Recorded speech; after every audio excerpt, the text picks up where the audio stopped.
나마스카. 안녕하십니까?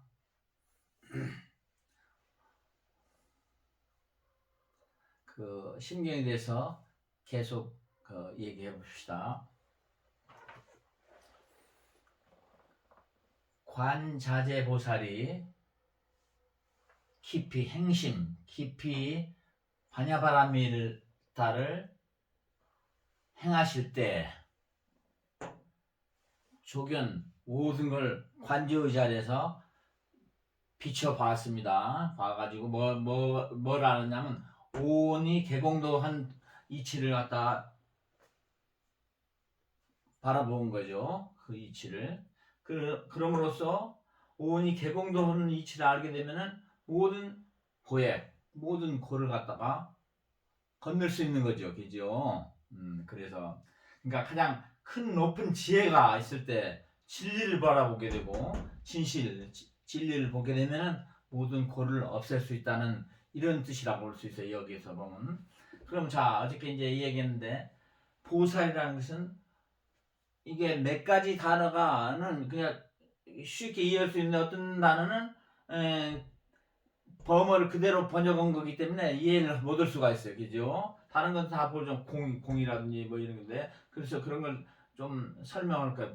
보살이라는 것은 뭐냐면, 지금은 보살이 어떻게 느끼죠? 보살이라는 것은 참 자비로운 마음으로 모든 다른 사람들을 위해서, 다른 중생들을 위해서 자기를 희생하고 살아가는 그와 같은 분이라는 것으로 써지지 않습니까?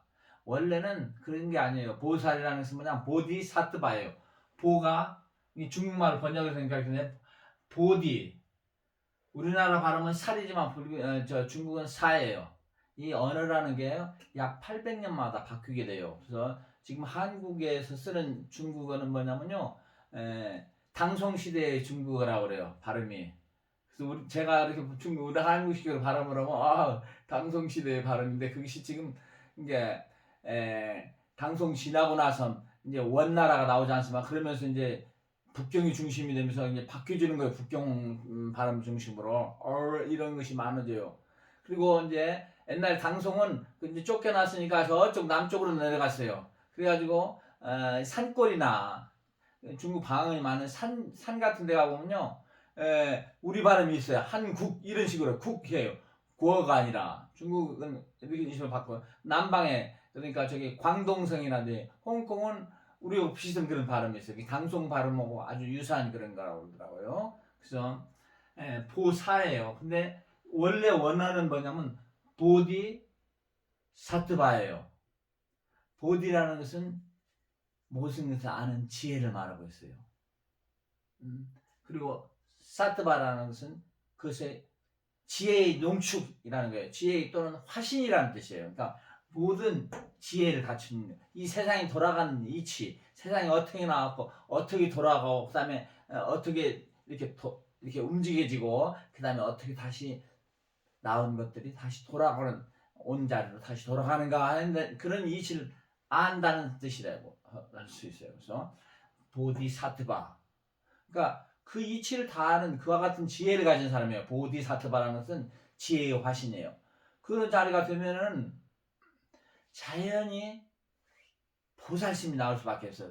자비하고 사랑하고 관용하고 용서해주고 도와주고 싶은 마음. 우리가 많은 경우에 사람들 상당히 높은 경지에 올라가는 사람들도 분별심이 많아가지고 제가 나쁘게 하는 거 좋게 하는 것을 보인단 말이에요. 근데 나쁘게 특히 할 경우에는 제가 나쁜 행동을 하는 것을 고쳐줘야 되겠는데,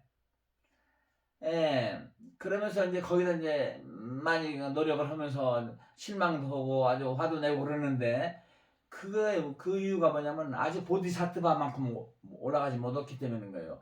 그 사람이 나쁜 것은 보이는데, 분별하면서 좋고 나쁜 것은 보이는데, 그 나쁜 행동을 하는 뒤에 원인이 있는데 그 원인을 몰라요. 아직은 지혜가 아주 그만큼 들어가지 못했기 때문에. 그죠? 우리가 요가적으로 보면 아나하타 차크라에 되면 분별심이 있어. 옳고 그름, 누가 볼 때 저 사람 잘못한다 좋아한다 이런 나의 행동에 대해서도 옳고 그름을 분별하는 에너지가 여기 있는 거예요. 이게 아나하타 차크라에 있어요. 그래서 여기까지인데 보살은 여기에요. 보살은 비슈다 차크라는 거예요. 그럼 여기는 보이는 거 현상은 보이는데 원인을 몰라요. 아직 그 원인까지 아는 그런 지혜를 가진 게 보살이라고 할 수 있어요. 그래서 보살 보면 제가 나쁜 것을 하는데 그럴 수밖에 없는 원인이 있어요. 그렇기 때문에 용서해주고 관용하는 거예요. 그죠? 그래서 그와 같은 모든 것을 아는 나는 그런 그런 대상을 갖다가 보살이라고 하는 거죠. 그죠? 관자재보살, 그러니까 스스로 존재하는, 또는 관세음보살 이렇게 하죠. 그와 같은 아주 궁극적인 그런 지혜를 아는 그런 분이라는 뜻이에요. 관세음보살, 관자재보살. 그분이 그러니까 그런 지혜에서 그 지혜를 이제 행하는 거예요. 실제로 이제 그런 지혜를 얻은 분이니까 그걸 행하는 거예요. 그죠?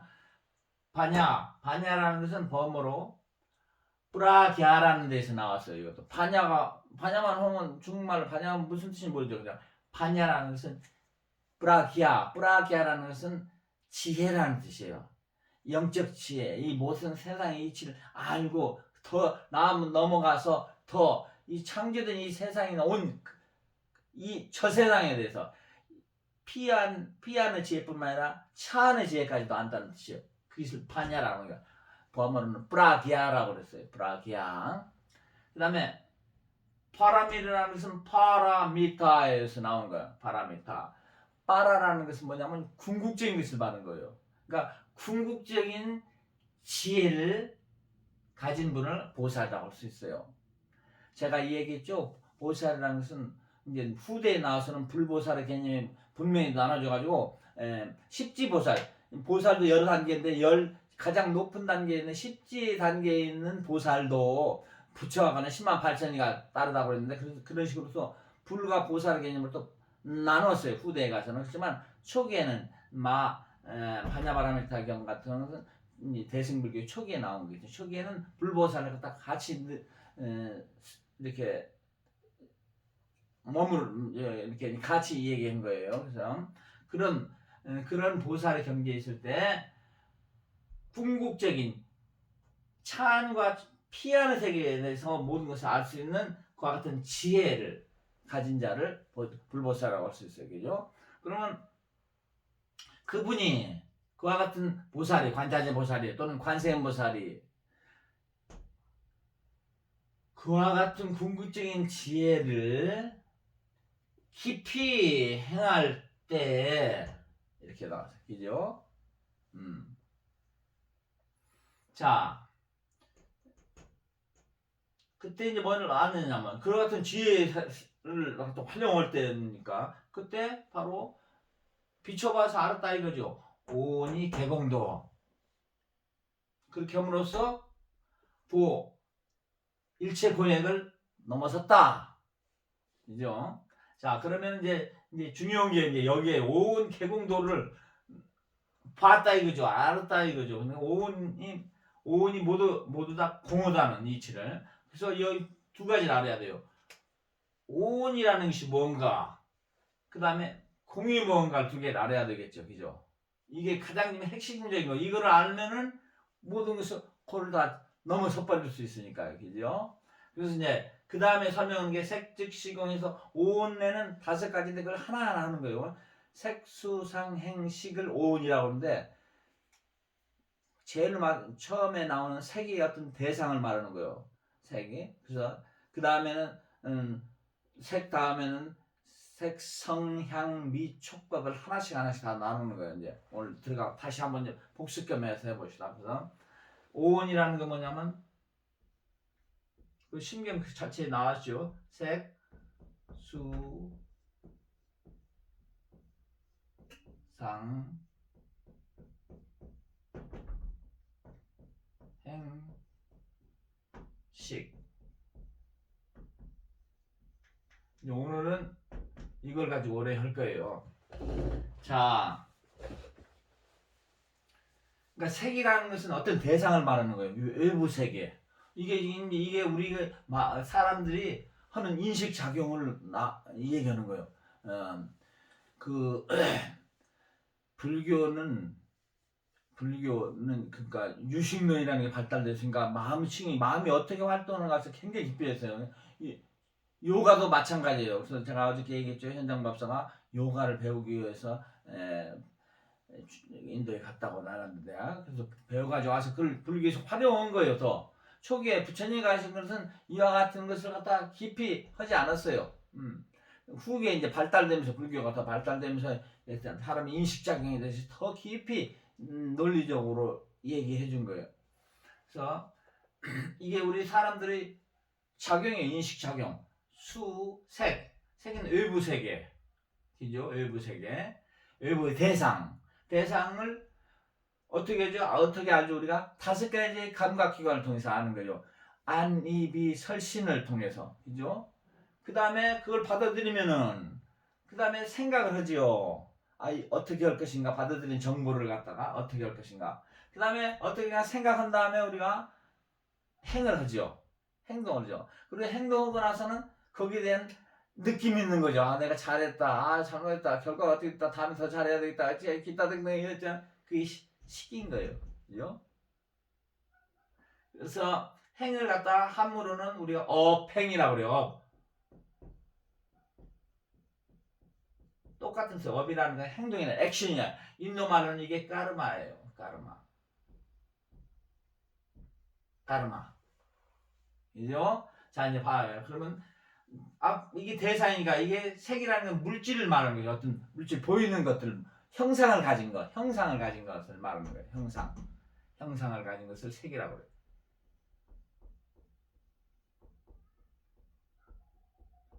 형상을 가진 것을 보려면 빛이 있어야 되죠. 그죠? 빛이 없이 깜깜하면 안 보여요. 그래서 이거는 빛과 관계되는 거예요. 그리고 빛을 볼 수 있는 우리 받아들일 수 있는 그 기관이 뭐냐면 감각기관이 뭐냐면 아니에요. 그죠? 이 식이 다 같이 가는 거예요. 내가 이제 신경 계속 나오면서 이게 설명이 돼요. 그죠? 거기다 어떤 물질을 보려면 형상을 가진 대상을 보려면은 빛이 있어야 되고, 빛의 바이브레이션이 오는 거예요. 빨간색의 바이브레이션과 각각 다르지 않습니까? 그걸 통해서 우리가 형상을 볼 수 있는 거죠. 그러면 그걸 눈으로 보는 거지 않습니까? 그죠? 그래서 이렇게 해가지고 밖의 대상을 감각기관이 보는데 이 중에서 이게 관계되는 것이 눈이라는 감각기관이에요. 5개의 감각기관, 인간은 이 정신활동을 어떻게 하냐면 5개의 감각기관과 5개의 운동기관을 가지고 정신과 행동을, 그러면 5개의 감각기관을 통해서 안, 이, 비, 설, 신을 통해서 밖의 정보를 받아들여요. 그 다음에 생각을 해가지고 행을 하는데, 행은 어떻게 합니까? 5가지 운동기관을 통해서 행을 하는 거예요. 그죠? 팔, 다리, 그 다음에 성기, 그 다음에 학문, 그 다음에 성대, 그죠? 먹는다든지 말한다든지, 이게 우리가 운동기관이 이 5가지예요. 그래서 5가지 감각기관, 안이비설신, 5가지 운동기관, 이 10가지를 들어가지고 우리가 행동하고 받아들이려는 거예요. 그죠? 이 다 육신 하나의 기관이지 않습니까? 그죠? 그래서 인도 말로는 그걸 인드리아라고 그래요. 10개의 인드리아를 통해서 우리가 행동하고 받아들이고 하는 거예요. 그죠? 그래서 색이고, 그 다음에 형상을 가진 거, 그 다음에 불교에서는 이제 순서대로 이렇게 이런 순서로 써요. 요가 순서하고 달라요. 요가 순서는 더 정면 그런 활동부터 이렇게 나오는데, 불교에서는 뭐냐면 인간 수준에서 더 자기 마음에 더 많은 영향을 주는 것들을 순서로 되어 있어요. 그래서 보는 것이 가장 마음에 영향을 주게 돼요. 가장. 근데 지금 보세요. 지금 세상에 그 스마트폰이라 나와가지고 그냥 화면 그냥 탁탁 떠지잖아요. 그러면 금방 마음에 영향을 주지 않습니까? 그 다음에 두 번째로 크게 영향을 주는 게 소리예요. 그래서 불교에서는 그런 마음에다 영향을 주는 그 순서대로 이걸 썼어요. 인도에서는 그렇지 않은 더 민감한 순서대로 얘기했어요. 내가 그래서 나중에 얘기할게요. 색, 성, 그 다음에 세 번째 강한 영향을 주는 게 향이에요. 색, 성, 향. 그 다음에 네 번째 우리 마음에 강한 영향을 주는 게 미예요. 그리고 그 다음에 뭐가 있을까? 마지막이 촉.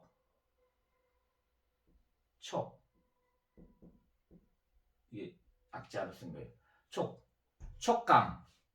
그죠? 그래서 색성향 미촉. 이것을 받아들이는 것이 처음엔 아니고, 그죠? 근데 소리는 무슨 파동이냐면 빛이 아니죠. 이건 뭐죠? 소리는 뭐하고 관계되냐면요. 이게 소위 말하는 이 물질인 거예요. 광이나 또는 화. 소리는 뭐냐면 공간하고 관계돼요. 공간에서 소리가 전달되게 되어 있어서 공간을 통해서 그죠? 공간을 통해서. 다른 것들은 이게 스페이스라는 거예요. 공간이라는 게 허공 저기 공기층 지나고 나서 나오는 허공이죠.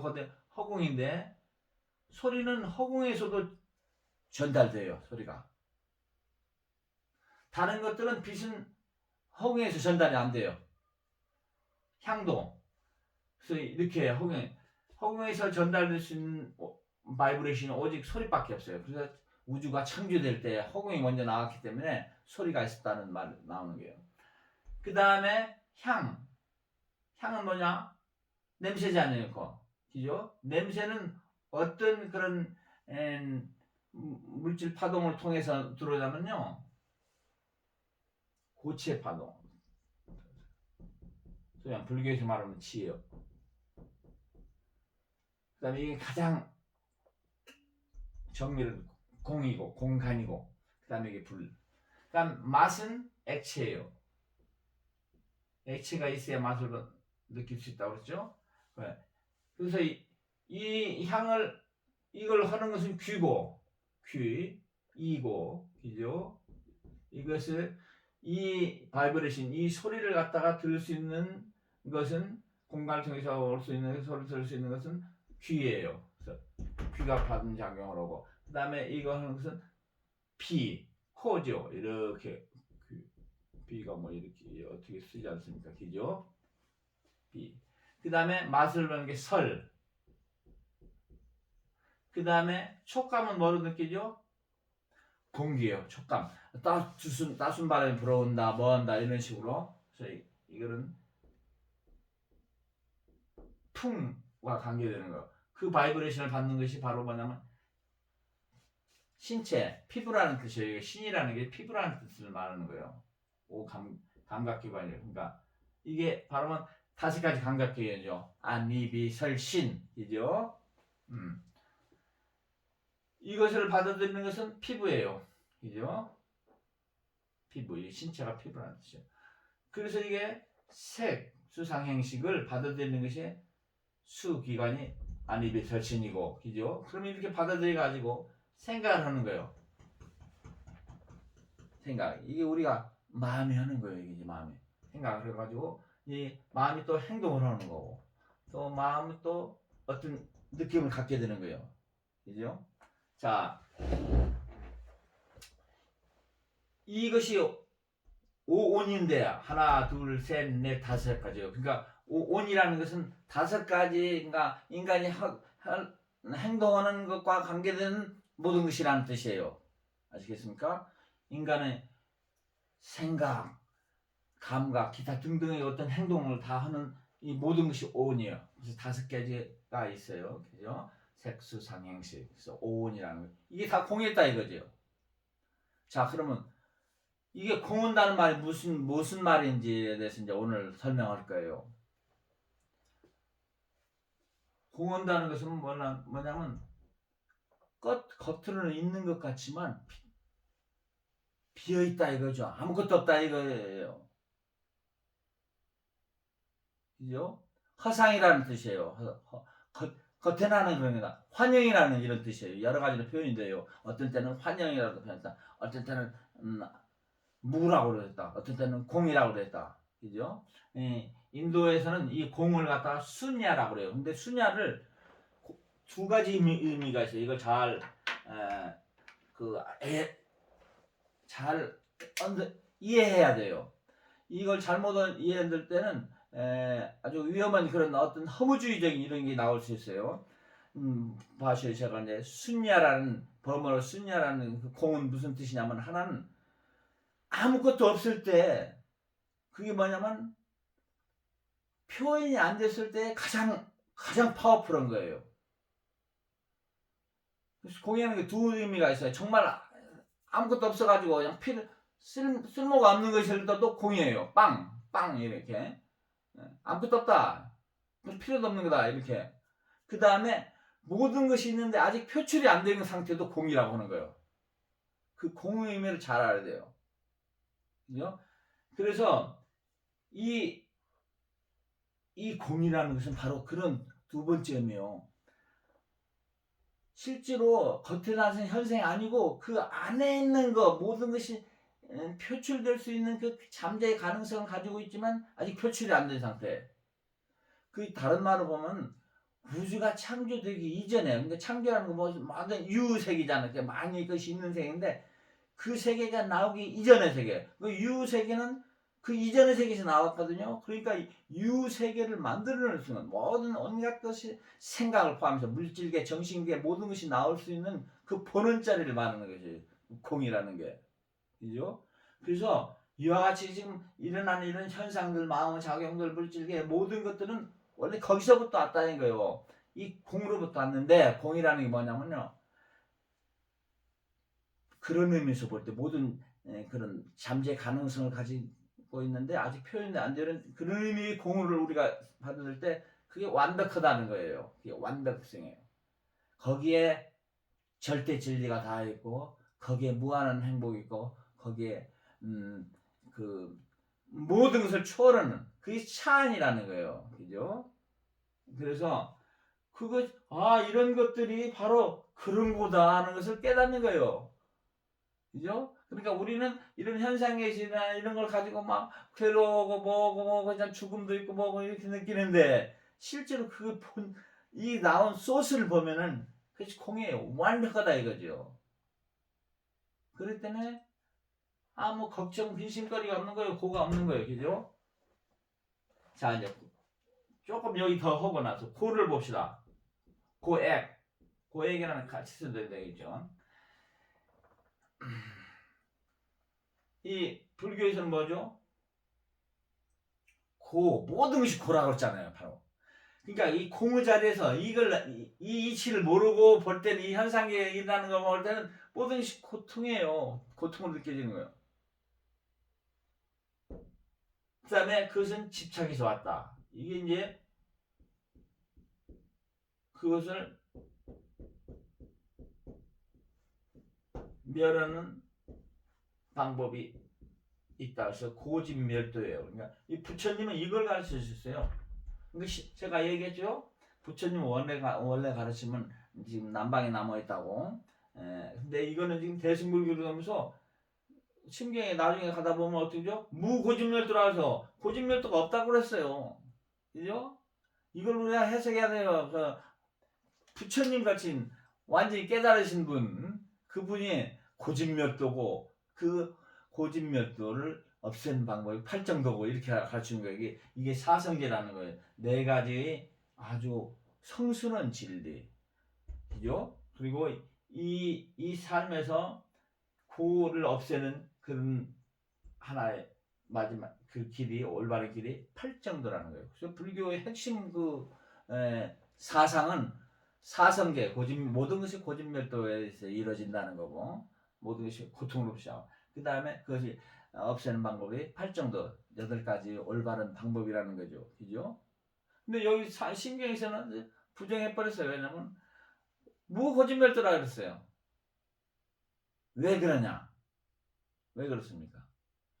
지난번에 제가 얘기했지만 이거는 중생의 눈에서 아직 바냐베르 상태에 들어가지 않은 상태에서 볼 때는 이거 여실히 이게 진리예요. 그러니까 부처님께서는 이미 그 자리에 들어가서 보셨지만 중생의 눈에서는 그걸 모르니까 이것을 분명히 해주신 거예요.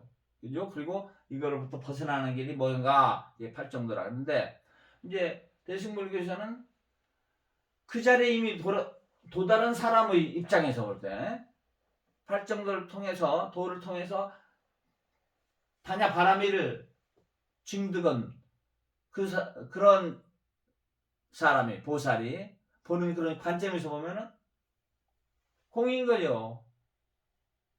없는 거예요.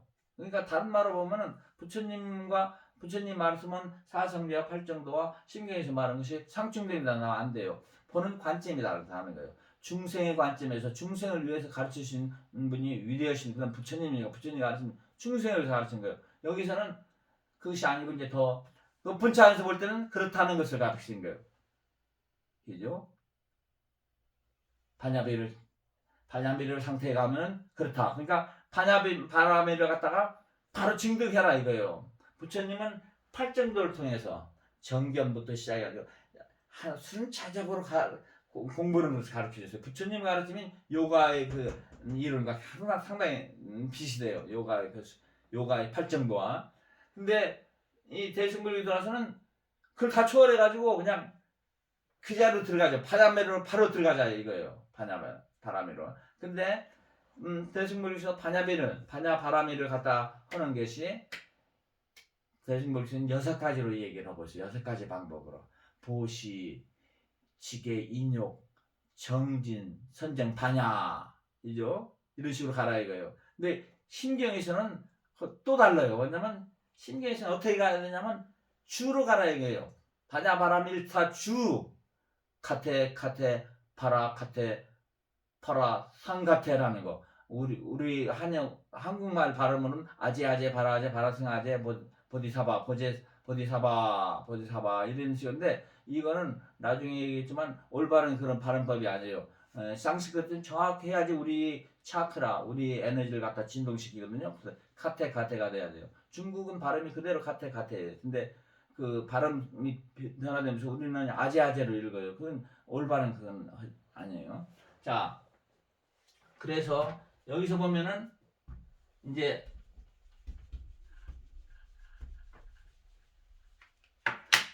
색수상 행식이 공허다. 그렇기 때문에 모든 그런 고통으로부터 그런 이치로부터 우리가 자유롭게 된다. 이것이 그죠? 그러면 이제 그걸 받아들이고 큰 걸 그 다음에 색수상 행식이 어떻게 이루어지는가 이게 오온이 개공한다고 그러는데 이게 그냥 무조건 믿으라가 아니라 우리가 그동안 수천 년 동안에 많은 의식, 과학의 발전이 오고 마음 과학의 발전도 또 왔어요. 많은 요가라든지 기타 등등 수행법으로서 그래서 그런 수행법 안의 그 기반을 두어가지고 이것이 논리적으로 왜 공할 수밖에 없는지를 얘기한 거예요. 그냥 신경에서 논리를 이해되지 않았어요. 줄을 통해서 가라고 했지. 그리고 거기서 보면 공이니까 자유롭게 살 수 있다. 고통 없이 살다 이렇게 얘기한 거죠. 그죠? 그래서 우리는 여기서 이제 과학의 시대고 논리의 시대니까 논리적으로 우리가 또 받아들여야 돼요. 논리에 어긋나는 진리는 또 아니에요. 모든 진리는 다 논리에 어긋나지 않아요. 그렇지만 모든 논리에 맞는 것이 진리라고는 할 수 없어요. 그죠? 그래서 이건 진리이기 때문에 논리적으로 또 설명이 돼야 돼요. 그죠? 그래서 오늘 시간은 이제 왜 오온이 공헌지를 갖다 얘기하려고 그래요. 그죠?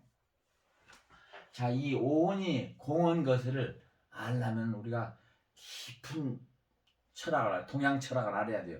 인도 철학이나 중국 철학, 중국의 그런 유학, 특히 유학의 가장 하이라이트인 성리학으로 들어가면 알 수 있어요. 인도의 또 가장 그런 궁극적인 철학, 요가 철학이라고 할 수 있는 요가 철학에 들어가면 또 알 수 있어요. 그래서 요가 철학과 중국 유학의 가장 정수한 성리학과는 아주 상충이 하나도 안 되고 아주 1대1로 간다고 할 수 있어요. 그죠? 그래서 그와 같은 성리학, 그러니까 유학의 가르침의 차원과 인도의 요가의 차원에서 그러니까 유식론의 차원에서 제가 왜 오온이 개공한지를 갖다가 오늘 지금부터 이제 얘기할 거예요.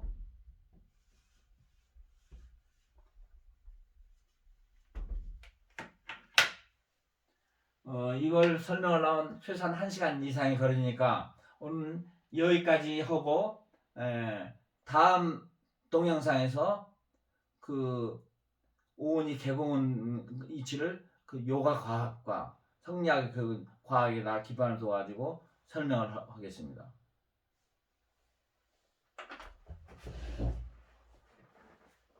나마스카.